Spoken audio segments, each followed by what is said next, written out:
নমস্কার বন্ধুরা, আজকে আমি বানাতে চলেছি ঝিঙে পোস্ত। ঝিঙে পোস্ত বানানোর জন্য নিয়েছি দুটো ঝিঙে আর দুটো মাঝারি সাইজের আলু।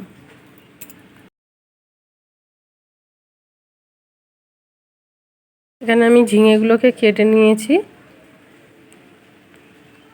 আর আলুগুলোকে এভাবে ছোট ছোট টুকরো টুকরো করে কেটেছি।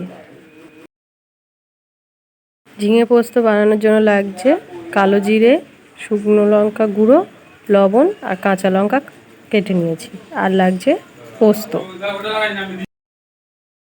এখন আমি পোস্তটাকে বেটে নিয়েছি। এবার গ্যাসটাকে অন করে কড়াইতে দিয়ে দিচ্ছি সাদা তেল। এবার তেলের মধ্যে কালো জিরের ফোড়ন দেব, সেই জন্য কালো জিরেটাকে হাতে এভাবে ঘষে নিচ্ছি। ঘষে নিলে এর ফ্লেভারটা ভালো আসে। এবার দিয়ে দিচ্ছি তেলের মধ্যে আলু। আলুগুলোকে ভালো করে নেড়ে চেড়ে ভেজে নেব। আলুটা একটু ভাজা হয়ে আসতে দিয়ে দিচ্ছি লঙ্কা, কাঁচা লঙ্কা, দিচ্ছি পরিমাণ মতো লবণ। লবণটা দিলে আলুটা ভাজতে ভালো হয়। এবার আলুটা লাল লাল করে ভাজা হয়ে গেছে, দিয়ে দিচ্ছি ঝিঙে। ঝিঙেটা দিয়ে বেশ কিছুক্ষণ নেড়ে চেড়ে নিতে হবে। এই রান্নাটাতে কোনো পরিমাণ হলুদ দেব না, হলুদ দিলে পোস্তর কোনো টেস্ট থাকে না।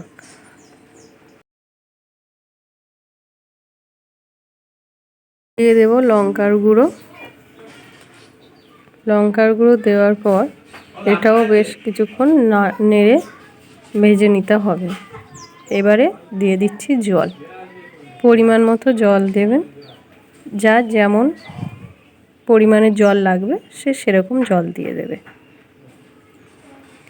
আলুটা সিদ্ধ হয়ে গেছে, পোস্তটাকে দিয়ে দিচ্ছি। পোস্তটা দেওয়ার আগে গ্যাসের ফ্লেমটাকে পুরোপুরি কমিয়ে দিতে হবে। কমানো গ্যাসেই এটাকে আস্তে আস্তে ফুটিয়ে তরকারিটা করতে হবে। আর দিয়ে দিলাম জিরে গুঁড়ো,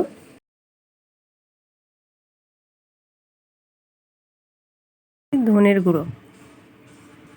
আপনারা বাড়িতে ট্রাই করবেন।